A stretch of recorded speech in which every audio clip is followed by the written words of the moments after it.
Okay, we're live. We're good? Okay, Okay. great. Okay, call this meeting of the Canmore Planning Commission to order, July 28th, 2021. My name's Jeff Roberts. I'll be chair for this hearing today, and all questions and comments shall be directed through the chair. We've got a number of board members with us today, and I'll start, I'll ask you to introduce yourselves, starting with you to my right on the screen there, Doug. Yeah, it's Doug Wright, board member. Okay, Larry. Larry Bowen, board member. Okay, and Jeff. Jeff Hillstead, Town of Canmore Council Rep. Okay, thank you. And next for town administration, I'll start up on my top left on my screen here, Jolene. Yeah, Jolene Noel, I'm the secretary. And Jane. Jane Dean, meeting administrator. Great, thanks. And I'll go through, might as well get the rest of town staff as well. Alaric. Alaric Fish, Senior Development Planner, Town of Canmore Planning and Development Department. Alaric, we can't hear you. Yeah, there. Sorry. Alaric Fish, Senior Development Planner, Town of Canmore Planning and Development Department. Great, and Josh. Joshua Welsh, development planner with also the Town of Canmore Planning and Development Department. And Marcus. Marcus Henry, the supervisor of the planning department. I'm going to apologize for the lighting in this office right now. It's fairly dark. So my apologies for that on the screen here. Okay, and Brian. Good afternoon, everybody. My name is Brian Kinsey, project engineer with the Town of Canmore. Great. Okay. Sorry to interrupt. Could I also just mention we may be joined later by Claire Ellick, who is the town transportation in the engineering department. She's the transportation planner. She is on another call right now, so she may join us partway through the meeting if necessary. Okay, thanks, Alaric. Jolene, are there any additions, deletions, or changes to the agenda as sent out? There are none. No? Okay, having no changes or additions, I move the commission to adopt the agenda as presented. All those in favor, raise your hand so that I can see them there. Okay, that's all in favor. So motion carried unanimously. We do have minutes to approve from the previous meeting on April 28th. Are there any additions, deletions, or changes to those that any of the commission members might have noticed? Doug? Just near the end, where it talks about the next meeting, it says August 25th. Okay. We'll get Noted. Okay. Perfect. Thank you. Type aware.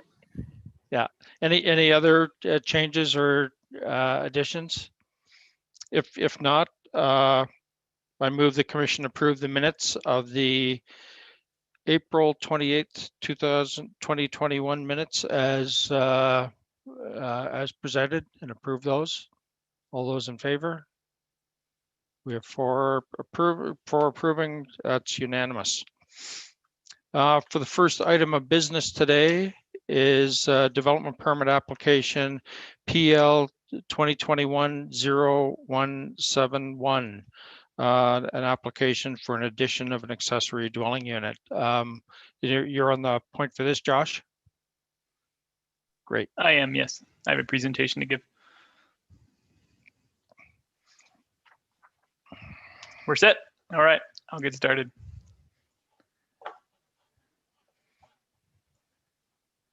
Share my screen here.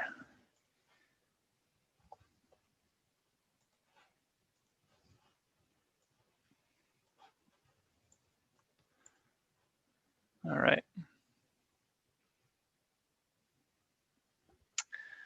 Are we good? Can everyone see my screen? Yeah. Great. So what we have in front of us today is an application at 1013 17th Street for an accessory dwelling unit.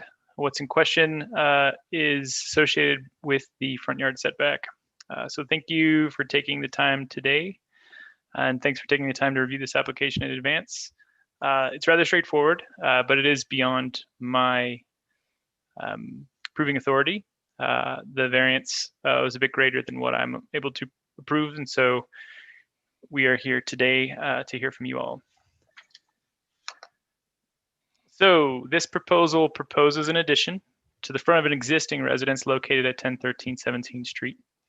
The residence is in an R1 district. The change really is to include an accessory dwelling unit, which is an improved use and a use that really advances the strategic priority of council, I should mention.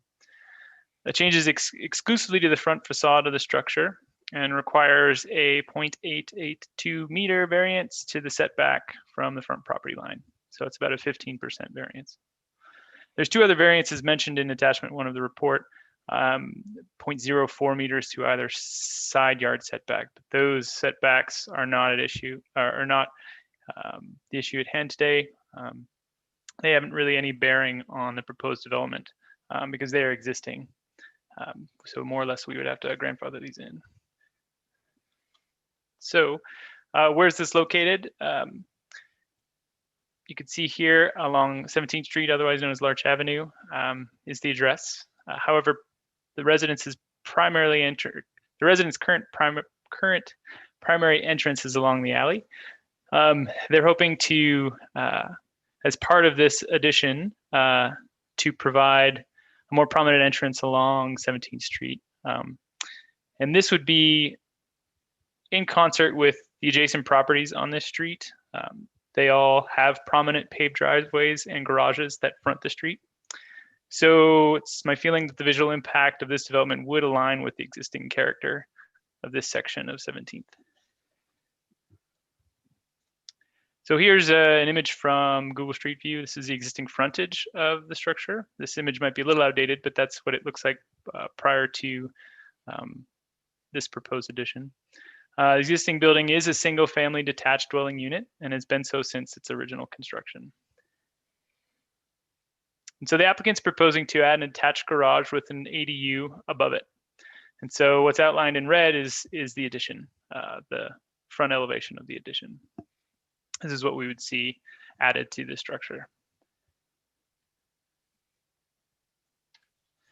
And so in plan view, you can see where the addition would go, but where primarily the 2 required parking stalls would go. And so table 2.7-3 of our land use bylaw requires that the minimum number of parking stalls for a detached dwelling to be 2, and the minimum number for parking stalls for an accessory dwelling unit to be 1.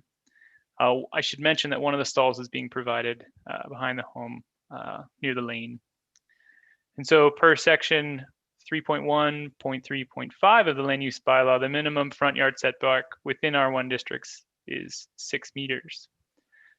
But in order to provide the adequate space for the provision of this 45-degree parking stall, as well as the single garage stall, the front yard setback needs to be less. So 5.118 meters is what's being requested. And as I had mentioned, that exceeds my variance powers. And so it's pretty straightforward. You have 3 options really in front of you. One is to approve the application subject to the conditions outlined in the Schedule A in the report.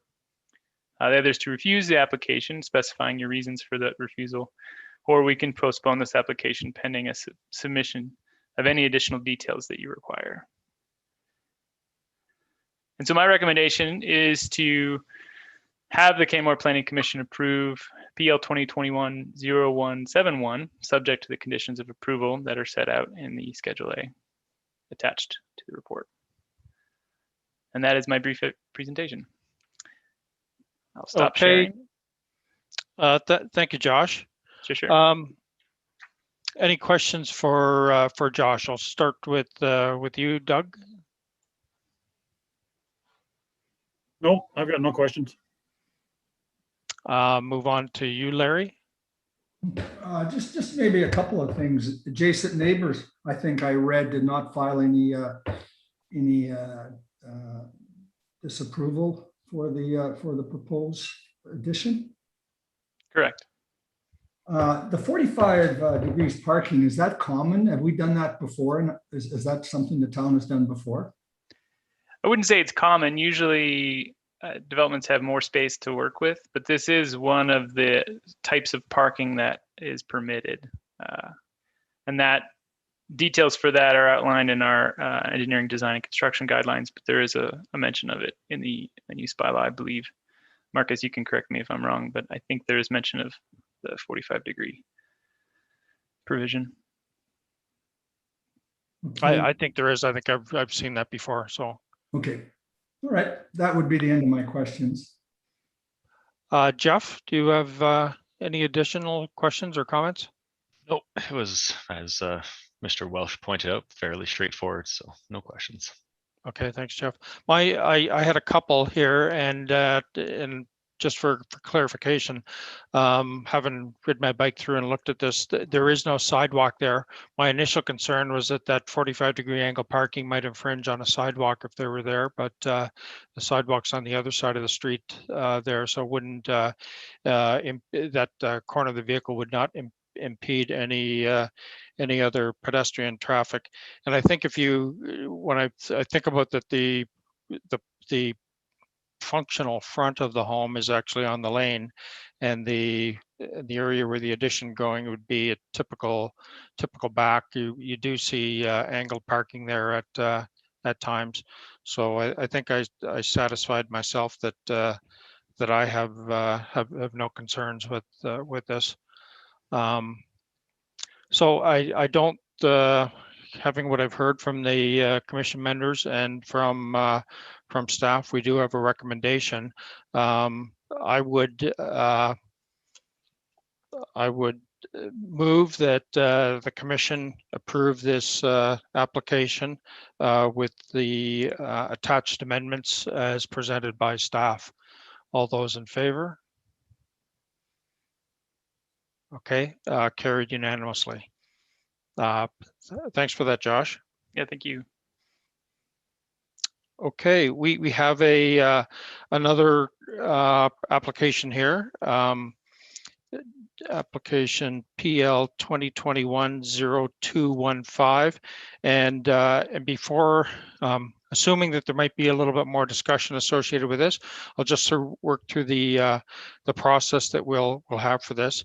As we've done in the previous application, we'll seek comments and questions from commission members, and then based on the commission may decide to allow the applicant or members of the public to speak for a maximum time of 5 minutes to further understand some of the comments that may be within the public. Those would be a 3-minute discussion, and then based on what we've heard, the commission, after some discussion, may determine to go in camera for closed discussion, closed to the public, and then come back and have a clarify for all present our decision. I'd like to remind everybody that that the communication is to be respectful and on topic for the application. So with that, Alaric, I think you're going to take us through this application. Yes, correct. Okay. I will go ahead here.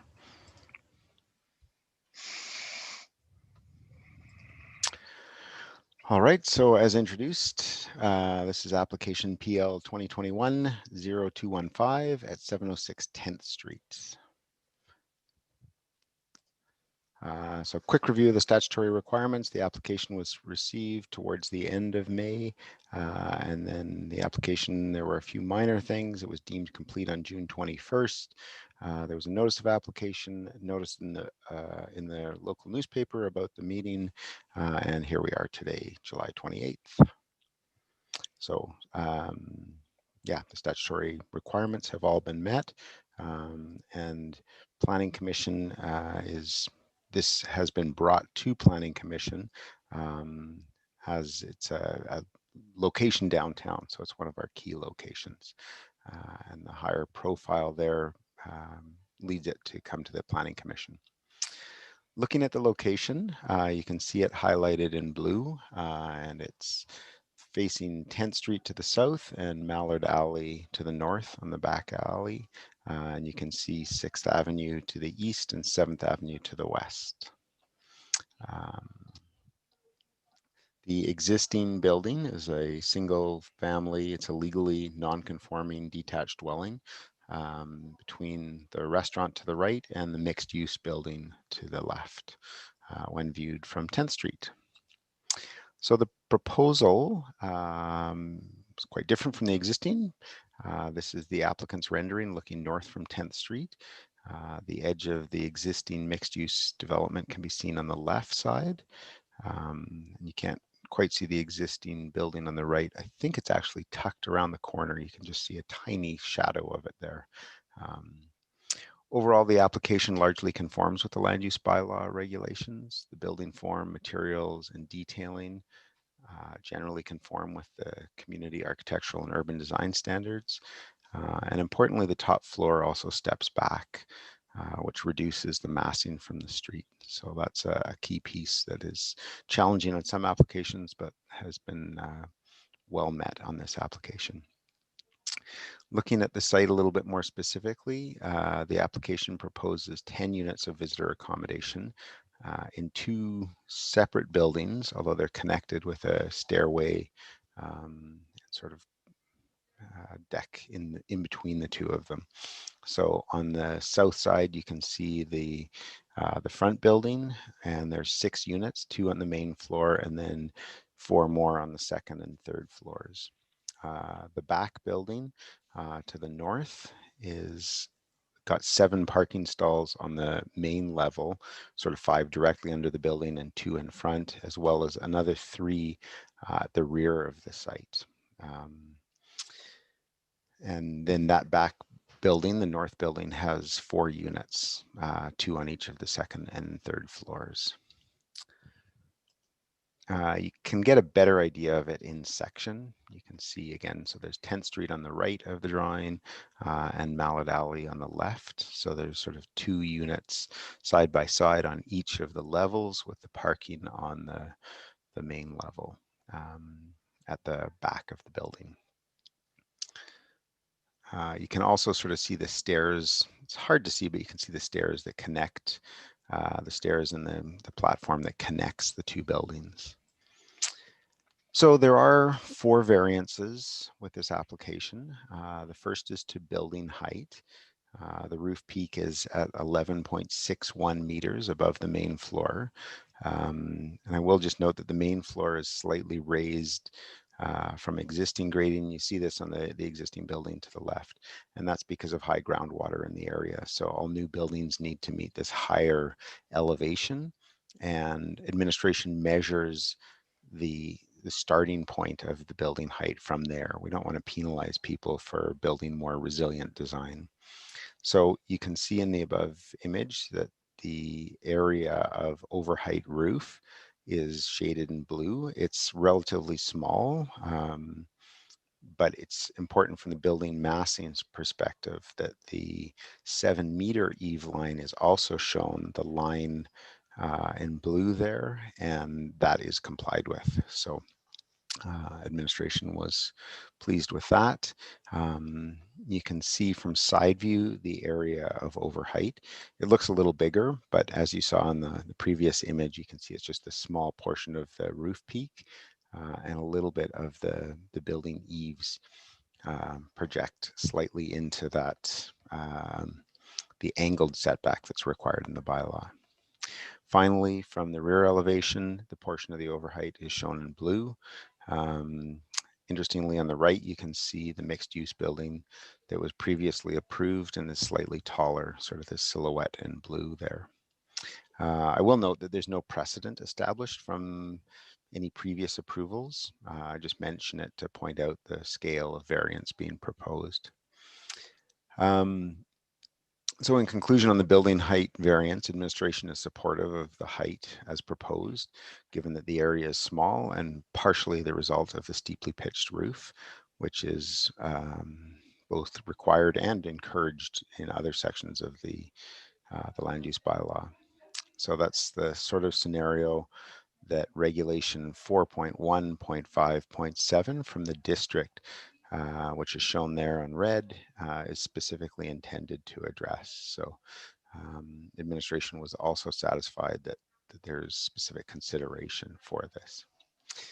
The second variance is to the front yard setback. The front yard requirement is that the building be sort of between 1 to 2 meters from the front property line. And while the building does this, there are decks proposed at the front that project into the required setback. So as noted in the staff report, the decks don't add to the pedestrian-oriented streetscape per se that is imagined by the urban design regulations, but the visitor accommodation use that's proposed through the entire development doesn't lend itself well to creating that pedestrian interaction with the building face. So for that reason, administration is supportive of it. Visitor accommodation is a permitted use, and the variance we don't feel is significant based on the proposed use. The third variance is to the land use bylaw, is to a loading stall requirement. So the land use bylaw does require new non-residential developments to provide a loading stall. Many existing buildings in the downtown area do not have dedicated on-site parking for loading and unloading of vehicles. The scale of this development is not expected to require large or frequent deliveries. So administration is satisfied that the proposed parking and street area can be anticipated to handle any required deliveries. The fourth variance is to building entrance. The land use bylaw explicitly requires visitor accommodation development to have a prominent point of entrance. This facade as proposed has not provided this. We've given some direction to the applicant to try and incorporate something at the pedestrian access point on the west side. To date, we haven't seen any renderings of that. So it has been made a proposed condition of approval that they provide some revisions to the satisfaction of town administration. This is going to be relatively simple and modest, and as the full intent of the bylaw is not expected to be met here, administration is still considering this a variance. It's not a major issue. Administration is supportive of the variance for that.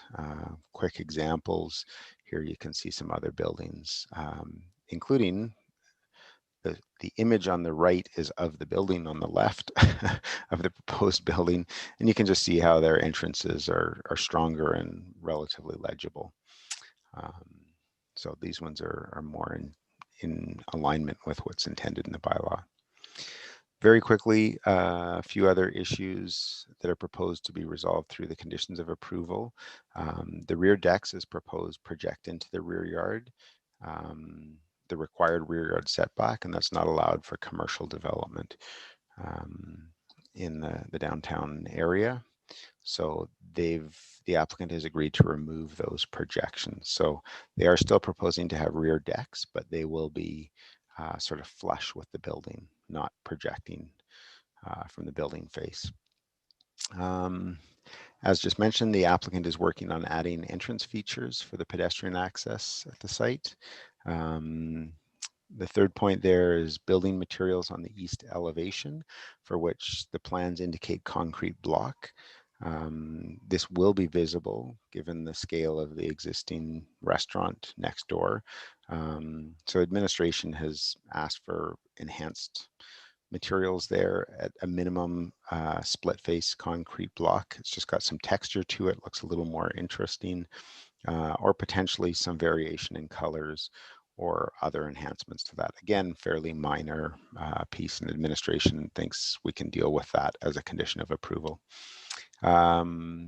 Two more small details. There's a small amount of landscaping proposed at the front, which is in town road right of way, and similar to the adjacent developments on the left. We just need to be clear that that's not the town responsibility to maintain that it's the owner's obligation. So having a maintenance agreement on that. And then just finally, details on the proposed lighting need to be provided and reviewed for compliance with the land use bylaw. We've had some preliminary conversations about this and details are forthcoming. Again, this is something that we're confident can be dealt with as a condition of approval. So as mentioned in the input, there was more public input on this case. We had 6 responses received on a variety of topics. I'll review the key points of the submission, but I'm happy to answer any questions commission members might have about those. So first is around access and traffic. The land use bylaw allows the scale of development, directs the access to be at the rear of the site. Similarly, the engineering and design guidelines also direct the access to be from the rear of the site. There are no safety issues that the town is currently aware of in Mallard Alley. If issues come up, we can explore management alternatives, but that's outside the scope of this application. The land use bylaw allows the scale of development, so it's largely consistent with that. With respect to parking, the parking requirements has met the very specific and prescriptive requirements of the land use bylaw for 10 stalls.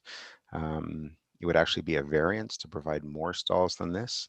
And there was a question about the barrier-free parking stall, and in all other developments in town, those have counted as the provision of stalls. So how that's actually managed would somewhat be up to the property to manage that.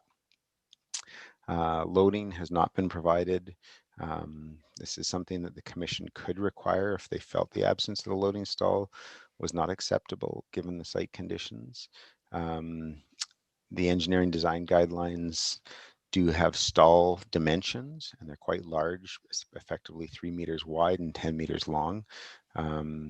So I think some sort of variance is likely to result, because I think to require a full-size loading stall that you could fit a small semi-trailer on would result in substantive changes. So I don't think that would be possible through a conditional approval. Relating to on-site management, as a permitted use, visitor accommodation it basically cannot be refused as a use. If it was discretionary, there would be a lot more leeway as to what could and couldn't be allowed.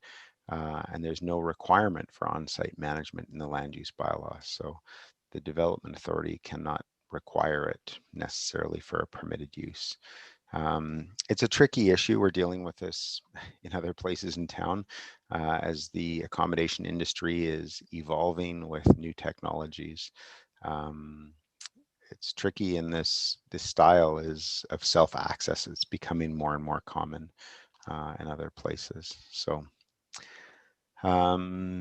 similarly, there's no specific restriction on the rear decks adjacent to residential areas. The regulation in 4.1.5.9 does direct design considerations to limit impact on residential areas.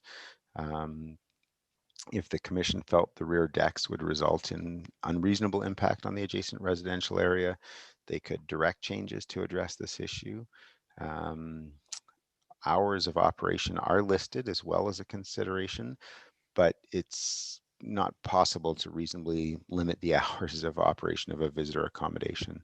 So I think if the intent of the bylaw was not to have visitor accommodation adjacent to residential development, then that should have been more explicit in the bylaw ideally. It sort of leaves all of us with some uncertainty here.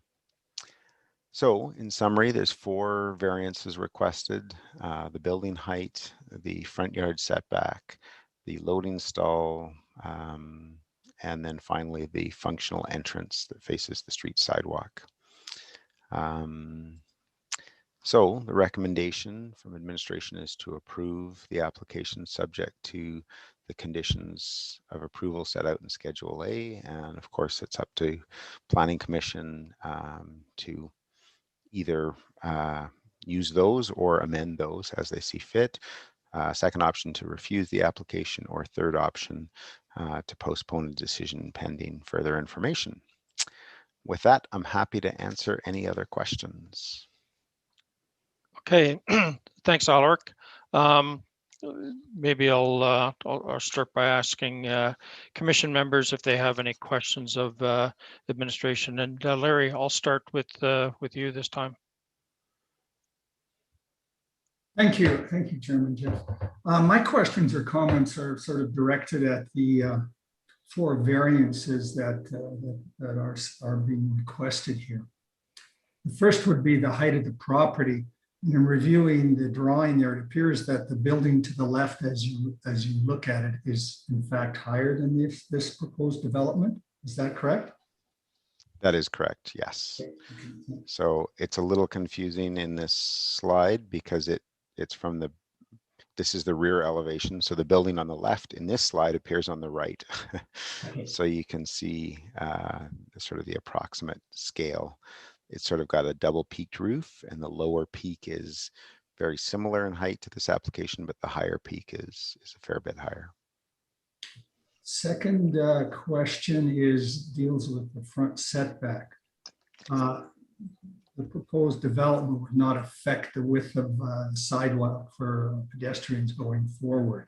It would meet the requirement, and it would be the same width as adjacent properties. That's correct. There is, I believe it's 1.14 meters between the sidewalk and the property line that is still town land. So this application has proposed a bit of landscaping in there, and we had some discussion with engineering. Would we prefer to see a wider sidewalk there? On one hand, it's desirable, it's fairly narrow, and perhaps over time we'd look at that. But for now, I think the landscaping, similar to adjacent buildings, it's virtually identical in the building to the left that we were talking about when viewed from 10th Street, the existing mixed-use building. It has a very similar situation. Okay, third question deals with the loading bay. If the use of the property was changed, they would then be required to supply a loading dock if it was deemed necessary. The land use bylaw states that changes in use wouldn't require changes in the allocated parking for that. So generally, I'm going to say no.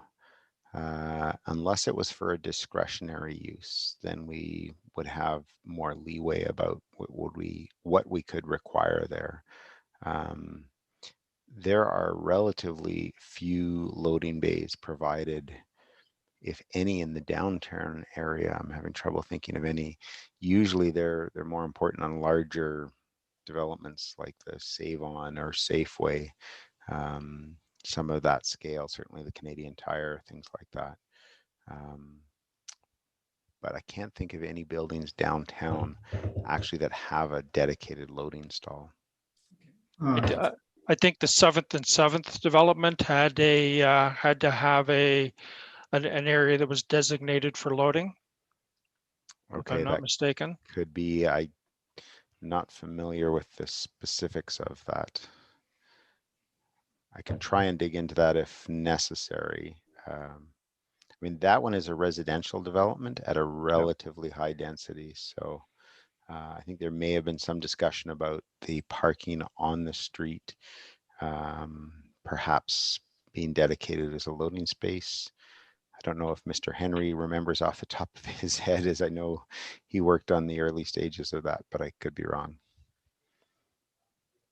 That's a good summary, Alaric. The reason why we have loading stalls there was to accommodate, for visitors, either loading, unloading, or if, there's like delivery trucks, for like FedEx, UPS, that kind of stuff, making deliveries to the properties. There was a spot where they actually park. first, which is what we, like see on Main Street, behind, like a good example would be, like the Beavers. When they get a delivery, the delivery like truck is just parking right in the back lane. That's what we were trying to avoid, mainly because of the density and the amount of units that were in that building. So it's a little bit of a different scenario there, because there's tenants in there regularly and all the time. So yeah, that would be the main distinguishing difference there.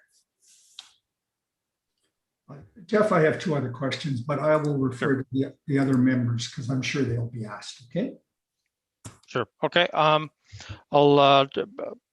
pass it on to Jeff. Thank you. Has there been any discussion with going to a slightly less roof pitch? Because I believe the drawings say 812. So if they were go to almost 6 or 712, it would probably almost eliminate the need for a variance. Has that been looked into at all? Not that I'm aware of. I think the challenge would be, sorry, I'm just going to back up a little bit. There is loft space you can see in sort of in the center of the site. Sorry, I realize you can't see what I'm pointing at. Let me see if I can, there we go. So these loft areas here and here. And so if the roof pitch lowered, I think that space would be impacted and no longer possible. That said, it could be done. That might be a question for the applicant, perhaps. Yep. And then with the other building that is currently taller, was that a variance at the time, or was that just an older bylaw? So I didn't work on that one specifically. Yep. I think it was a variance and falling under the clause that I had mentioned, allowing for the 20% variance. But I don't recall. But I don't think we've changed the actual building height allowance in the downtown area. So I suspect it was a variance. And so with that that clause that you just stated, the 20%, what would be their maximum variance height that they could achieve if that variance was granted? What's the maximum building height they could achieve? So at 11 meters, they could basically add 2.2 meters. So the elevation would be 13.2 meters above the minimum elevation slab height. Okay. So 13.2 relative to the 11.6 that's being requested or proposed here. That was my main question, was with the roof. The parking, as you stated, with the loading stall of it being the size it would need, I do agree there would probably be a variance needed just because the site is fairly constrained. And as some of the comments that we saw with regard to Mallard Alley, it is a tight alley at times. Having worked on a few things in the back there, it can be quite challenging to drive through. So I do see the concerns with when it comes to increased traffic flows and things there, but I'm still debating on the parking one myself, just because I do see the merits of not needing the loading bay, but at the same time, a extra loading stall, even if it's a smaller one, could potentially be helpful. So, but my main question was with the roof, and the other things I think are okay design variance asks, but so I'll leave it at there for now and hear from the other members. Okay, thanks, Jeff. Doug.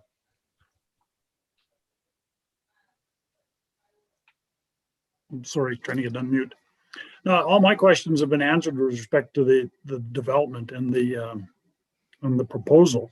I have more questions related to some of the concerns from the residents that were submitted, and how we can actually address some of those with this, understanding that they're not conditions we can put on development permit.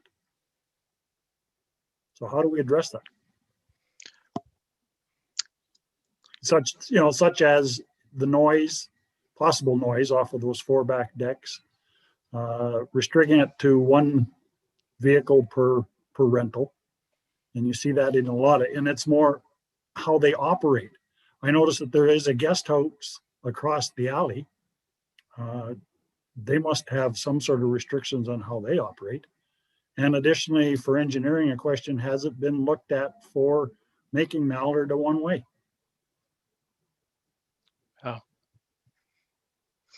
Okay. That I'll add my 2 cents worth here. When I look at this as a visitor accommodation, there's actually when you count them, there are 27 separate bedrooms in that unit, which could potentially accommodate 54 people. They're not hotel room style. They're actually condominium styles, which would function for longer term stays with folks who may be coming for a week, 2 weeks, or 3 weeks. The things that stood out for me there is that when you've got the upper units essentially have 4 bedrooms, is it reasonable to expect that you've got one vehicle associated with either units 301, 302, 303, or 304, given the number of bedrooms in those? And of course, the way we talk about a unit, they comply with a unit.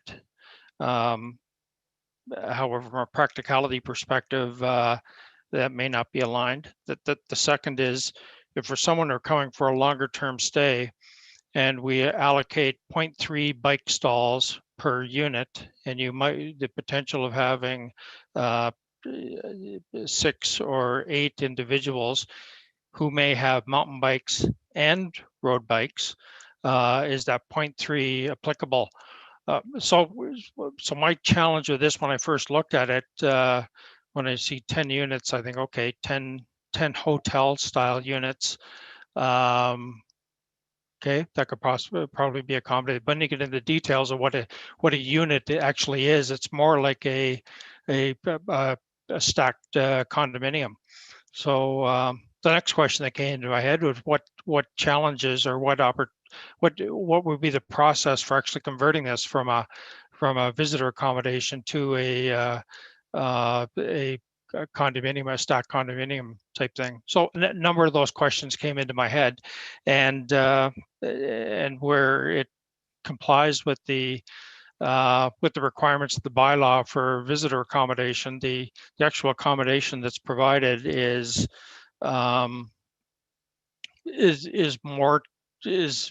very different than what I have in my mind for downtown visitor accommodation. So any comments on that, Alaric? Just my rambling. So I don't disagree with any of it. They're all questions about how visitor accommodation is evolving, as I was talking about earlier. Ultimately, the bylaw, as you pointed out at the start there, talks about a unit is a unit. And so for residential development, we distinguish between parking for 1, 2, or 3 or more bedrooms. And so we're bound by the land use bylaw, which says per unit, 1 parking stall. So there's not a lot of leeway there, especially because the bylaw so tightly constrains it now, both with the minimum and maximums, both resulting in 10 stalls. So to require any additional parking would actually be a variance. Yeah. I guess the second question I had around this is, where do we stand with the town center master plan? It's pending budget considerations. The work is on hold right now. With COVID-19, when that hit, that project was paused, and there's no clear plan to restart it at this point in time. So the guidance is still the 1998 document, or 1998? Town center enhancement concept plan. Yeah. Really, it's the land use bylaw. I'd have to check for the references to it in the land use bylaw, but I think those have been weakened or removed. I could be wrong on that. I'd have to double check, but really it's the land use bylaw that provides the guidance. Right, okay. And then just a question that I don't think it's required, but was a traffic study contemplated or a traffic study been conducted on Mallard Alley as it stands right now versus what would be anticipated with that additional traffic? So I'm going to start to answer this, but if Brian Kinsey or Claire Ellick want to jump in and correct me or stop me, or maybe I'll just let Miss Ellick answer it rather than having the planning department make up an answer, not make up, but presupposed to understand the engineering requirements. So not in support of this development, no. We use the City of Calgary thresholds in terms of the number of trips that would be generated in a peak hour that would trigger that sort of a traffic study. But it is our opinion that the existing roadway network can support the amount of additional traffic that would be generated by this development. And I think there was an earlier question as well with regard to whether engineering had considered the conversion of Mallard Alley to a one-way. To my knowledge, that hasn't been looked at to date. But as Alaric mentioned, concerns about our operations can be brought forward to the engineering department to review separately from this process. Okay, thank you. Haven't gone around once. Any we'll go one more time and triggered any conversation. Starting with back to you, Larry. Well, thank you. One of my other questions was traffic safety and how we would deal with that. And I think that's been discussed a bit. I struggle with this because there are how many other properties not facing 10th that will be developed? 3, 4 that are raw right now, raw land. If we think this property is going to increase the traffic on Mallard Alley, I would certainly, I think we'd all agree that when those properties apply for development, we could see a tremendous increase in traffic in the back alley. And I don't know how to answer that, but it is a thought that I have, and it's something that we will have to consider going forward or even today. That would be my only comment, Jeff, Chairman Jeff. Okay, great, thanks. Jeff, Councillor Hillstead, any more? I have no more questions for admin. My question about if 612 or 712 or other roof pitches could go to the applicant if we're at that stage, but I can also, whenever we get to that stage, that question I wouldn't mind an answer to. Okay, great. Thanks, Jeff. Doug? No further questions. No.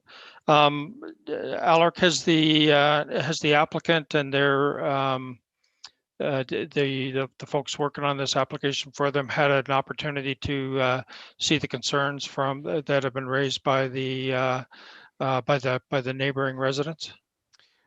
We had a very preliminary conversation about it towards the end of last week, and then the staff or the commission agenda was released on Friday, and so they had access to that. So, but we haven't had specific conversation about the feedback or potential responses.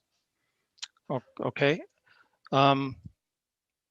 So perhaps my colleagues, perhaps we'd give the applicant an opportunity to speak to this development and answer some of the concerns that he's heard, that they have heard from us, as well as respond to some of the concerns that the neighbors have submitted in writing.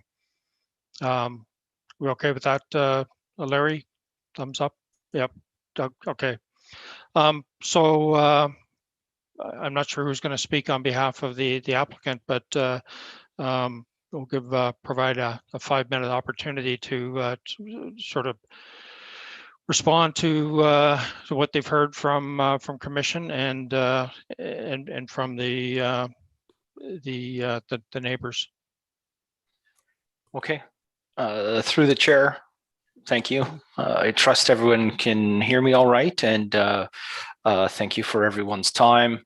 the comments, Alric for the presentation, great overview as usual, and thanks for having us today. So certainly feel free to kind of treat this a little bit back and forth. If there are any more specific questions, I'll respond to the items that were brought up, and a little bit of kind of like back and forth beyond what was mentioned here. So on the building height, we masked it up at a reduced 612 just to see, because we had this kind of exact same conversation internally and said, well, I mean, we could almost just pull that variance right off if we drop the roof pitch. But really, at the end of the day, we kind of took a look at it, and it becomes, you know, that it's not in some ways it's not all that significant. In other ways, it just makes it look a little bit kind of squatter, and in our opinion, the result of it is a little bit less desirable visually.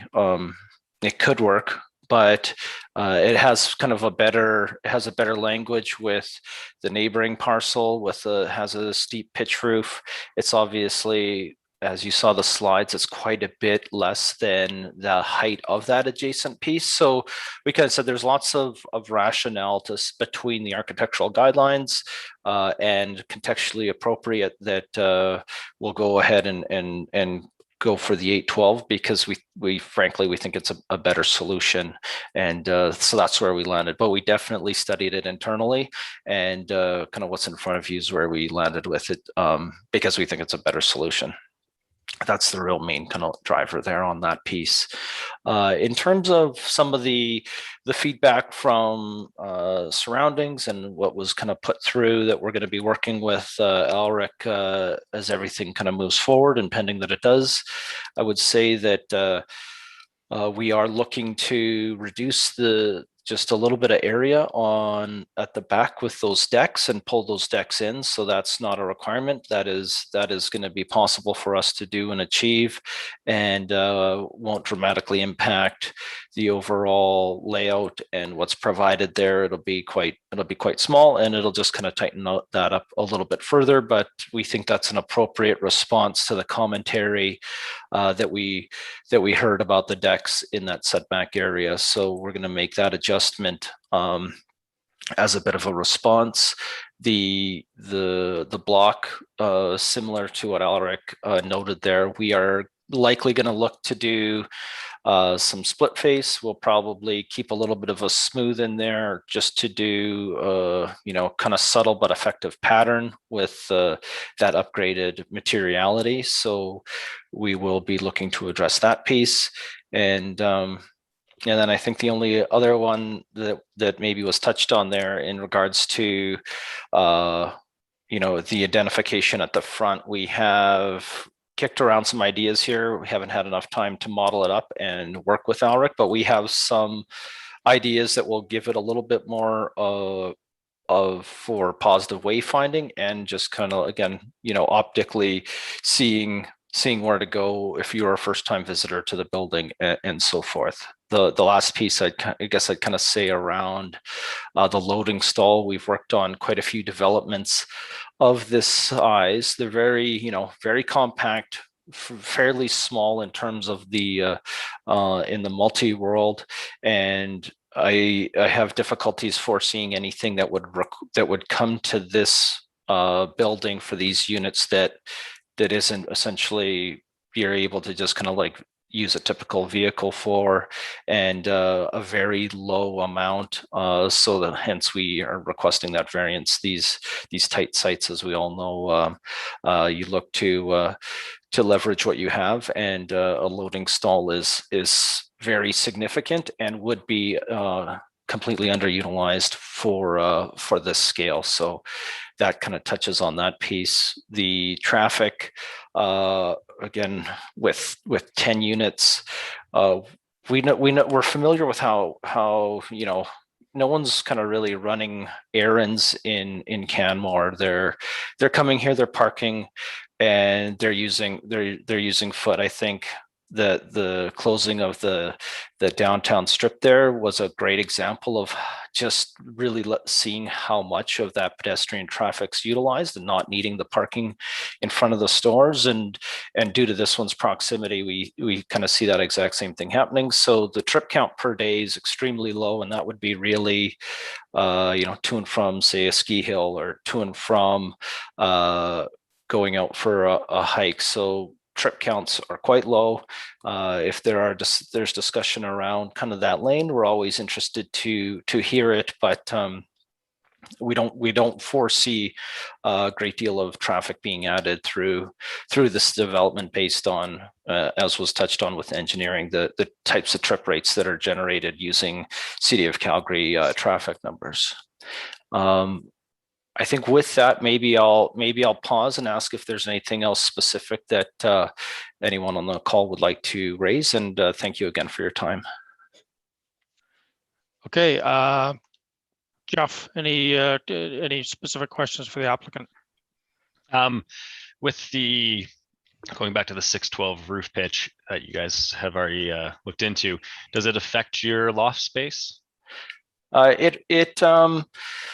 It pulls down a little bit of the clearance in there, but overall, I guess we'd have to kind of study that a little bit. It does come into play. To my knowledge, it doesn't blow up the idea. It doesn't blow up the concept or just make the whole thing fail or anything like that.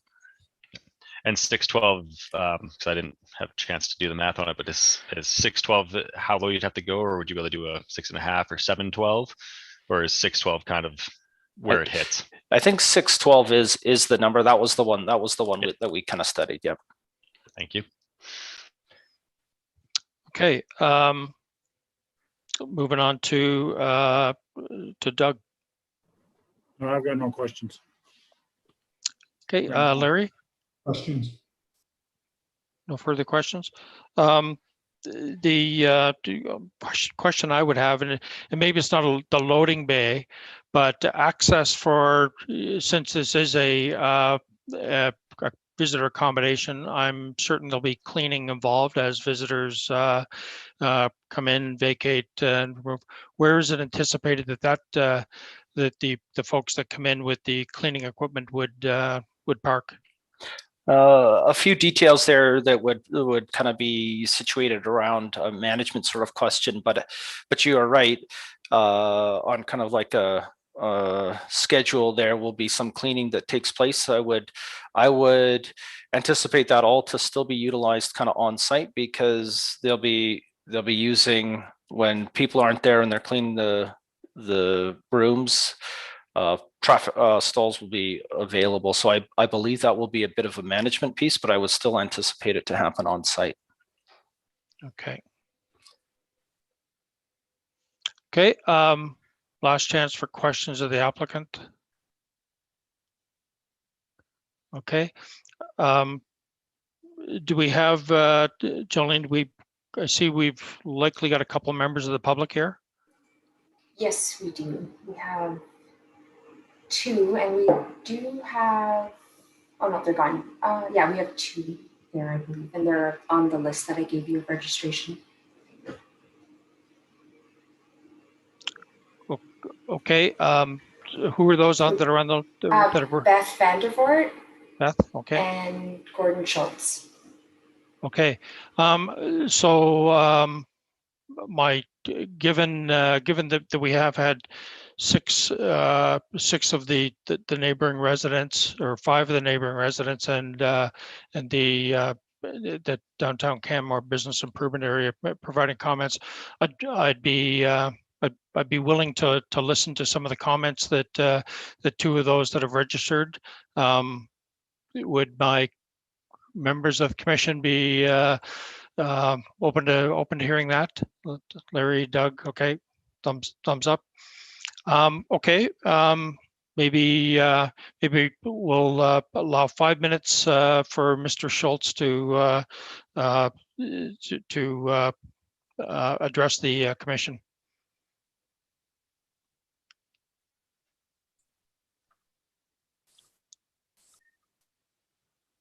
Thank you, Mr. Chairman. This, I appreciate the discourse that's been that I've witnessed here this afternoon. I think it's been thorough. I want to revisit some of the elements that were touched upon. The 10 parking stalls are going to be grossly insufficient. The number of beds that are being made available within the complex are one unit, one car arriving, I think is grossly understated. I think it also too, there in Alaric's commentary in supporting the application, he said that the infrastructure in Mallard Alley currently would be able to support this traffic volume. That may be the case with regards to one development as it applies to 706. You, sir, as chair, identified that there is significantly more opportunity for development along Mallard Alley. We could quite literally see somewhere between 40 and 70 additional vehicles coming through the alley if the development moves forward. Not just this one will set a precedent that will then be applied to other developments down the line. I think it's also important too that I've been a resident here on Mallard Alley for now going on 41 years. The north side of 10th Street was originally R4 zoned. The change to commercial was made in the late 80s, early 90s, I believe. We were integrally involved with the change of that land use designation to where we secured that minimum impact would be made from any commercial development coming on the north side of 10th Street. And I can cite all of the buildings that are across from us now. Countervailing use, where we have predominantly offices that are used during the day when we're not here. There's no public access off the back. Garbage is contained within. There's no mechanical that hangs off the back of the buildings. It's been a really good, it's really been a good relationship over the years with our commercial neighbors to the south. However, this is a whole different kettle of fish, and I appreciate that the land use bylaw did not anticipate that we would have a hotel property of this magnitude that would not have any kind of on-site management. And just because the land use bylaw didn't anticipate that doesn't mean that we should go wildly ahead with what the industry is moving towards. Let's ask for industry to hold off and let's get programs in place, terms within land use bylaw that then addresses that change. A hotel of this magnitude and others to follow without any on-site management is a significant risk for us. It truly is. One last thing that I wanted to point out, the land use bylaw, as I understand it, where commercial development facing a transition alley, which Mallard or transition laneway, has to have their front and rear elevations treated with the same building materials, and this one does not call for that. Its treatments on the front are significantly different than what's being proposed for the back, and we're wondering, well, why is that, and why is that not being addressed? Lastly, it is the noise issue. I think really does present another risk here in the area, and it's those 4 balconies that hang off the back, particularly if there's some of them have those units have 5 or 6 beds in them, and again, no on-site management. Who do we respond to if we have issues? Lastly, I'd just like to say we're not anti-development, not by any stretch of the imagination, because it is the true reality that we have commercial across the way from us, and we cohabitate quite effectively. This has the potential for changing that circumstance, not only with 706, but with the balance of the lots, which could be 4 to 7, which are potentially up for redevelopment. And again, I thank you for this opportunity to speak. Okay, thank you, Mr. Schultz. Any questions for Mr. Schultz? I'll start with you, Jeff. Councillor Hillstead. Not at this moment. Thank you for sharing your opinion there, Mr. Schultz.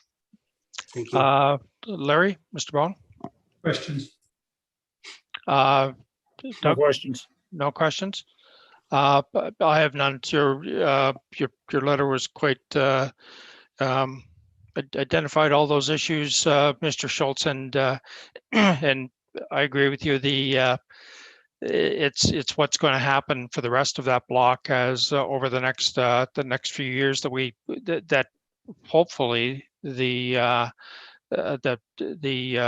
master development plan for the downtown core is going to address, and we can get this right before we before we end up having to develop those vacant lots at the end of that street. So, Which would suggest to me then, sir, that this development here be postponed until such time as we have a clearer outline as to what our future is going to look like. yeah, that's one option. Yeah. Okay. Thank you, Mr. Schultz. Thank you. Next, I think we've got Beth Vandervoort from the Business Revitalization Zone.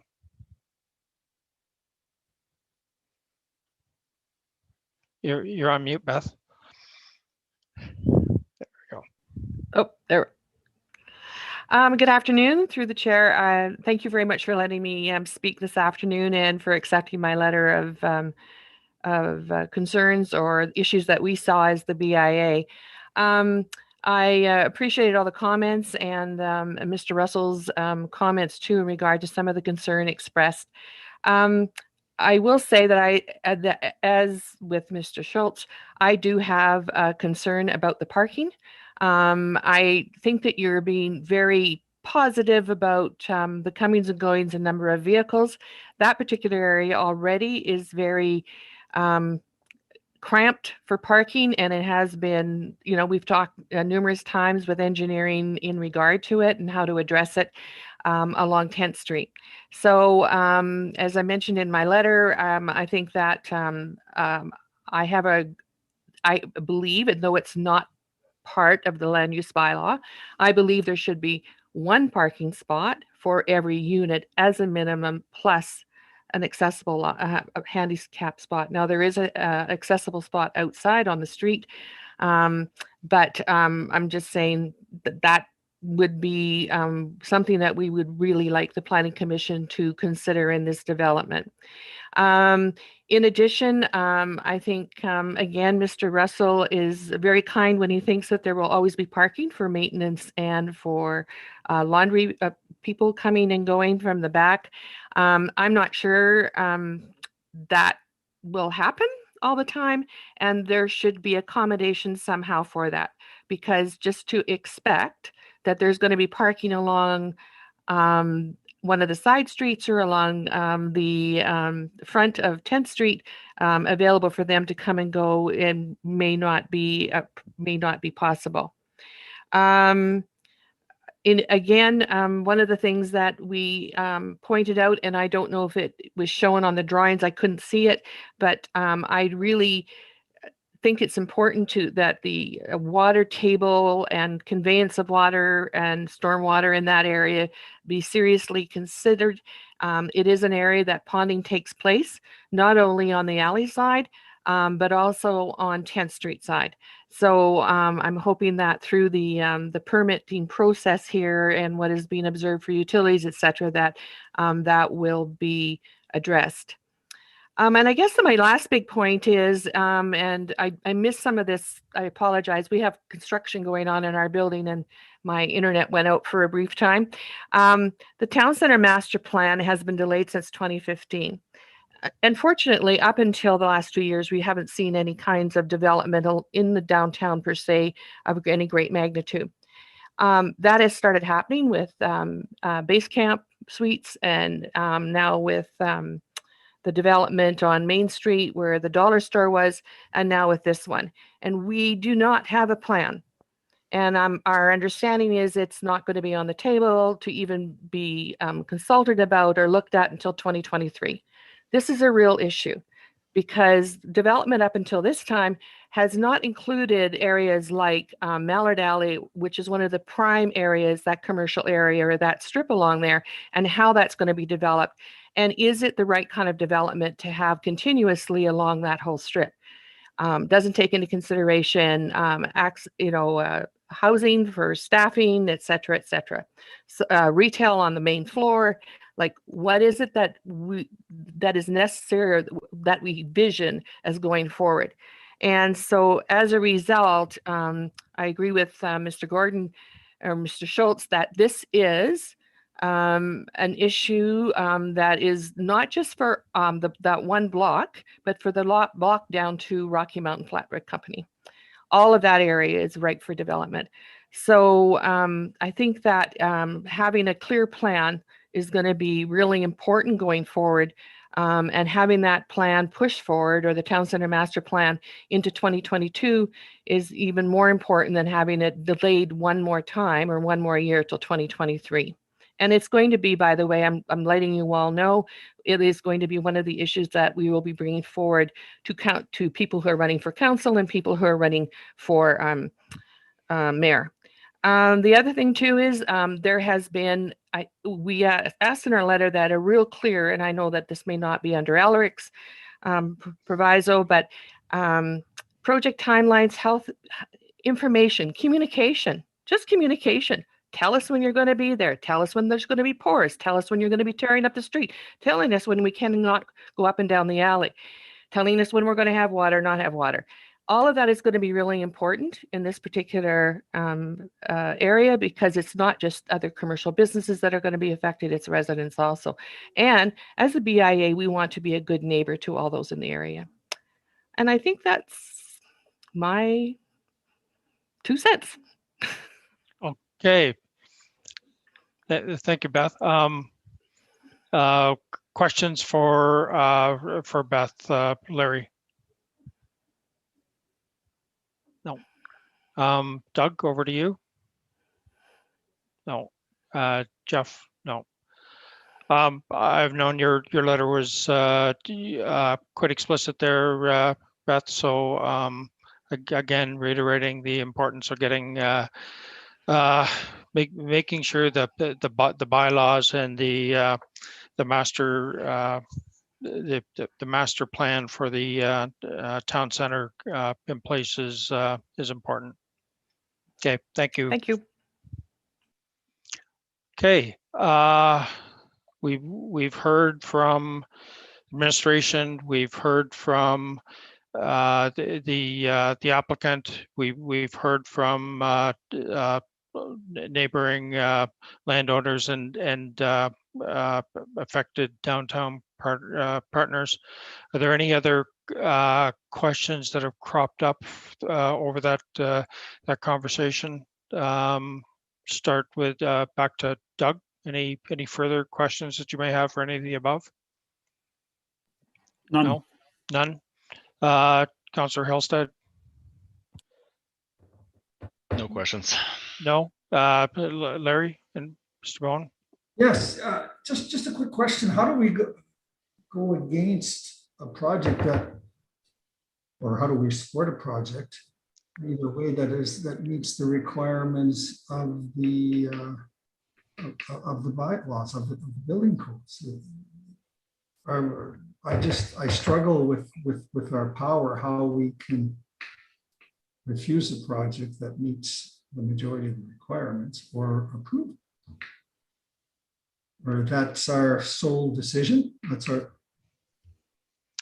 Well, if we're we need to have a rational and reasonable reason for not approving.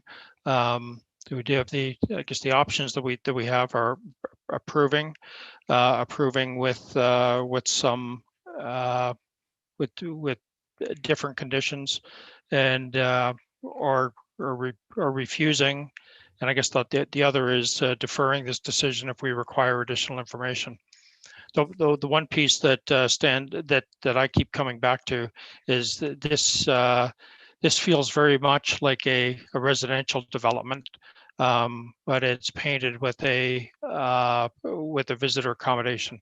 And if you looked at the residential accommodation requirements for parking and for visitor accommodation and that sort of thing, if you got a 3 and 4 bedroom stacked residential condominium, they're very different than a than a hotel style visitor accommodation.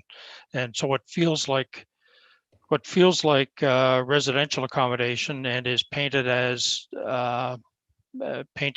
visitor accommodation, there's a discrepancy in the requirements for parking, for bicycles, for that sort of thing. I don't know many people that come to Canmore with one bike per unit for a 4-bedroom place. There's all those individuals go biking together, whether it's mountain biking or road biking or that sort of thing. I know we and the result of not having adequate bike parking is you have the Ford F-150s with the 6 bikes hanging off the back and extending so the parking spaces aren't big enough anymore for what they used to be. So what I'd suggest for this deliberation is maybe I'd ask offer to go in camera for a period of time to sort of discuss this. So would Larry, Jeff, Doug, would you support garnering in camera for a period of time? I concur. Yes. Okay. May I add one item as you close? Sure. Just ahead. just wanted to add that we do have provided excess of the bylaw for bicycle parking in the units. There will be some storage for 2 bikes per unit. That's beyond the requirements, in addition to the short term. And just kind of clarity, do make sure to kind of keep an eye on the plans. I hear lots of kind of like 3 and 4 bedroom discussions. The majority of these units are 2-bedroom. There are 3 bedrooms. There are no 4 bedrooms. So just want to kind of like clarify there. It sounds like we've got massive units here, but they're in general fairly compact. And again, the bulk of them hitting that kind of 2-bedroom threshold. So maybe you can help me out here, because I sort of went through and did a count here. Yep. Russell, 101 is a 2-bedroom. Correct. 102 is a 2-bedroom. Yep. 201 is a 2-bedroom. Correct. 202 is a 2-bedroom. Yep. 203 is a 2-bedroom. 203. Yep. 204 is a 3-bedroom. Correct. 301 is 2-bedroom plus a bedroom loft. Yep. 302 is a 2-bedroom plus a bedroom loft. Correct. 303 is a 3-bedroom plus a bedroom loft. Correct. 304 is a 3-bedroom plus a bedroom loft. Correct. Yep. Yeah. So that's 27 bedrooms in total. Yes, over 10 units. Yep. Okay. Oh, okay. Okay. Thank you. Thanks. Jolene, what's the process for taking us in camera Yeah, on so Zoom? you just have to make a motion and have that accepted, and then I can invite you all to breakout room to go on camera. Okay, great. I move that the Canmore Planning Commission adjourn for an in-camera discussion. All those in favor? Okay, unanimous.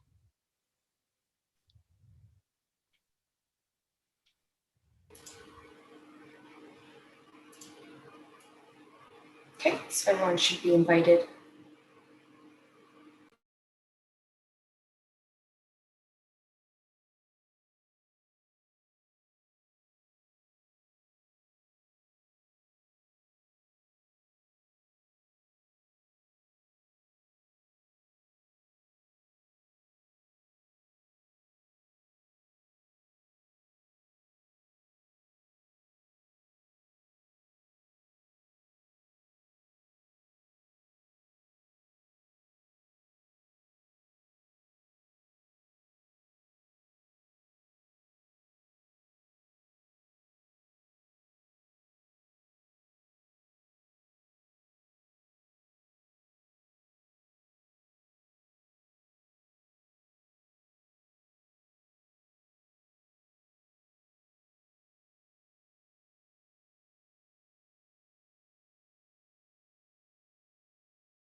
Okay, Jolene, are we all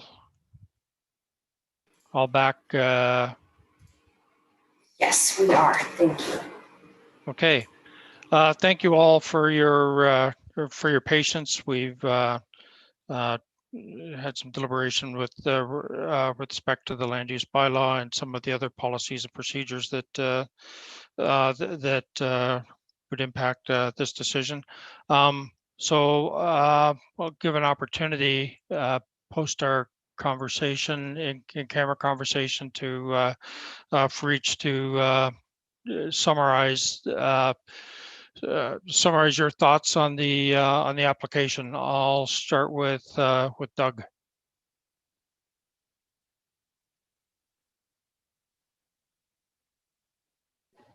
Sorry about that.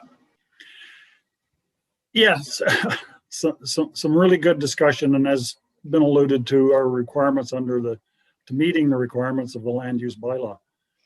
And I've got one question for staff, and that relates to the town center master plan. Now, my understanding that would not be a statutory plan, and from my background experience, and we would not be required, and it wouldn't really answer all the questions that are being possibly raised by residents and the developer on this site. Is that correct? Yes, Doug, that is correct. Anything that is related to the parking requirements for a development is all regulated, within our statutory plans, like land use bylaw. The, like town center enhancement plan will speak to, like public realm enhancements and general, like high level visions, but will not get into the weeds of like the parking requirements for development.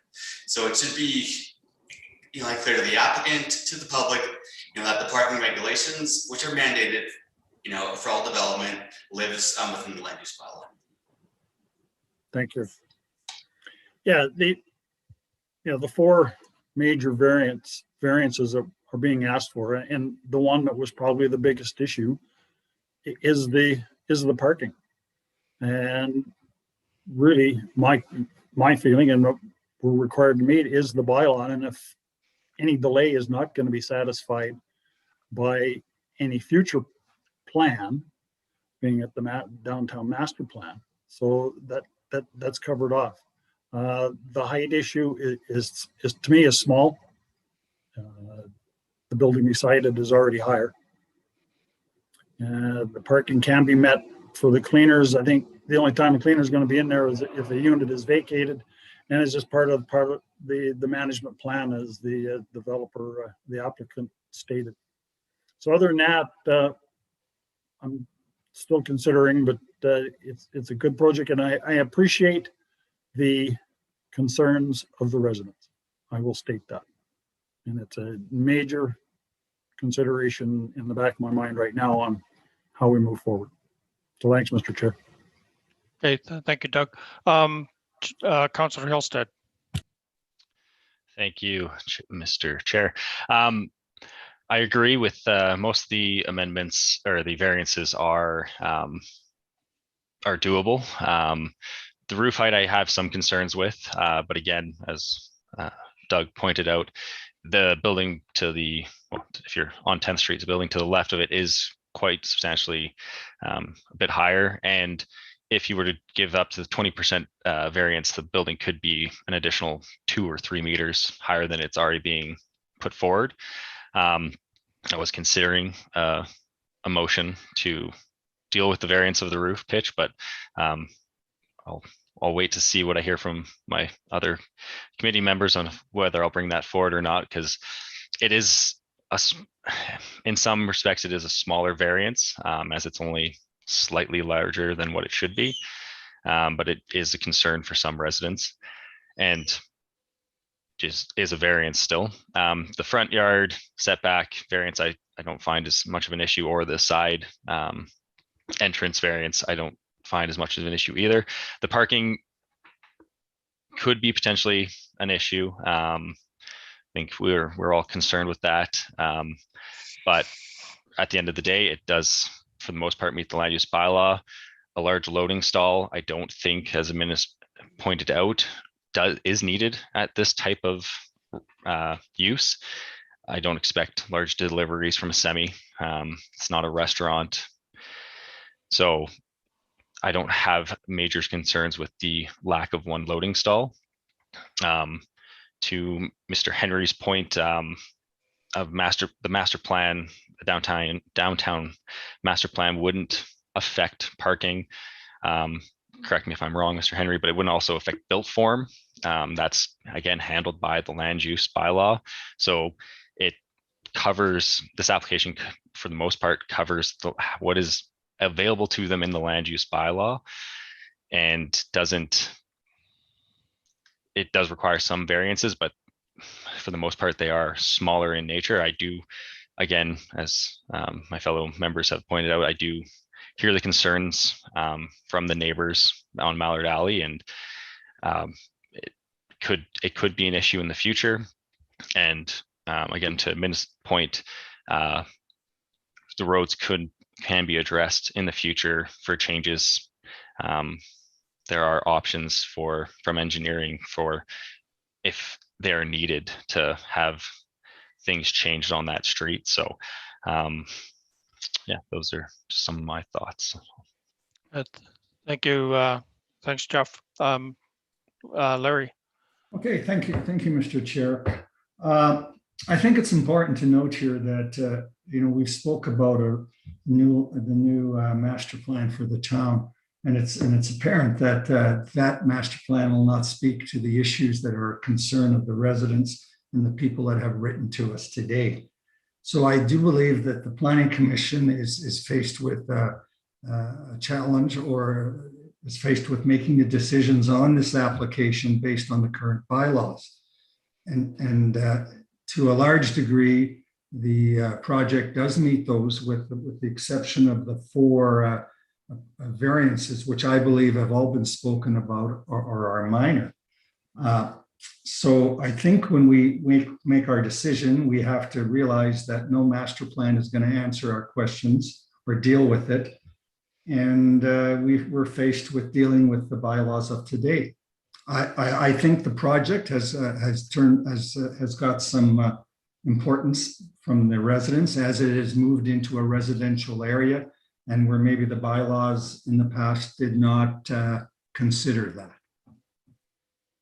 Thank you, Mr. Chair. Thanks, Larry. The dilemma that I've had is that this development feels very much like a residential accommodation, and the application is for visitor accommodation. The residential accommodation, the parking requirements for visitors and for bike parking is different than for visitor accommodation. However, the application is for visitor accommodation, and it, with the exception of the 4 variances, it does meet the land use bylaw requirements, with the exception of the height, the front yard, the loading parking piece, which I think has been has not been an issue at some of the recent visitor accommodation developments in the downtown area. So what I think we're bound by the requirements of the land use bylaw, and what I'd be prepared to do is make a motion to approve this development with the conditions as defined by development staff. So all those in favor,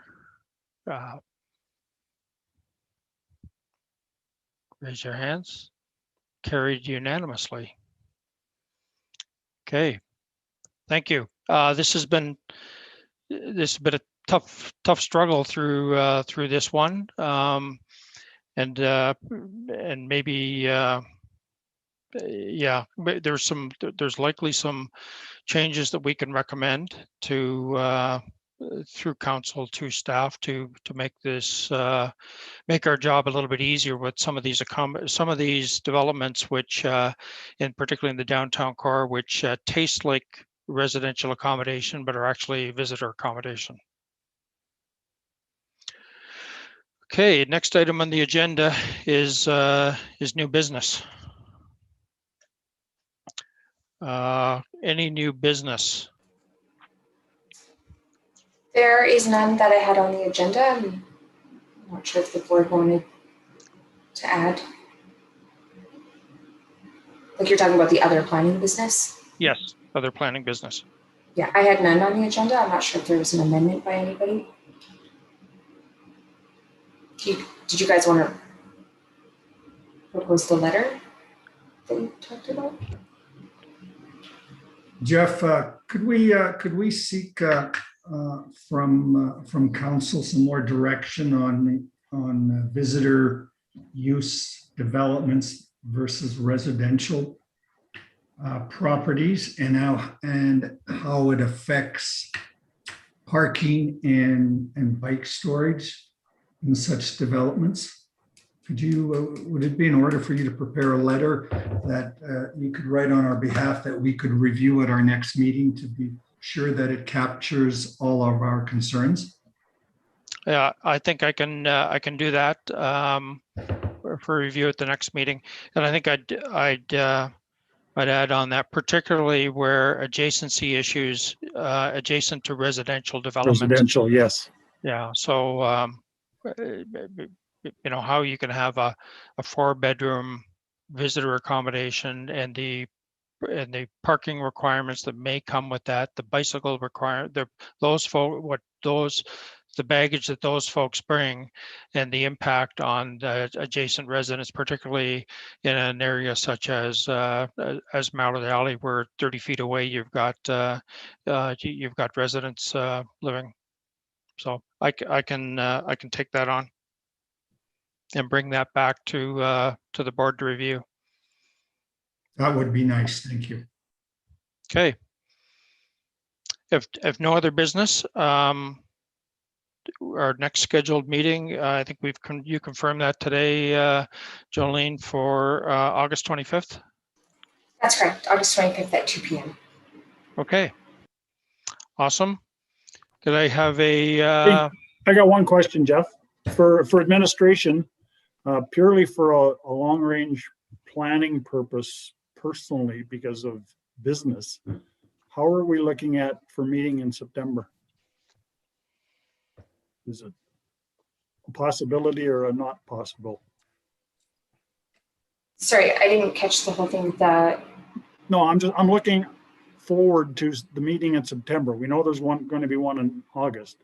And I'm looking at Marcus and Alric. Is there anything in the queue that is going to generate a meeting in September? Because I've got a major business decision I got to make on whether I'm going to be around or not. Yes, I suspect with a reasonable degree of certainty that there will be a meeting in September. That's all I need to know. There's at least one other project in the queue that I'm working on, and I'm not sure about others. Okay, appreciate that. That's all I need to know. Thanks, Mark. Okay. Nothing more. I have a motion to adjourn the July 28th meeting of the Canmore Planning Commission. All those in favor? Okay, unanimous, carried. Thank you.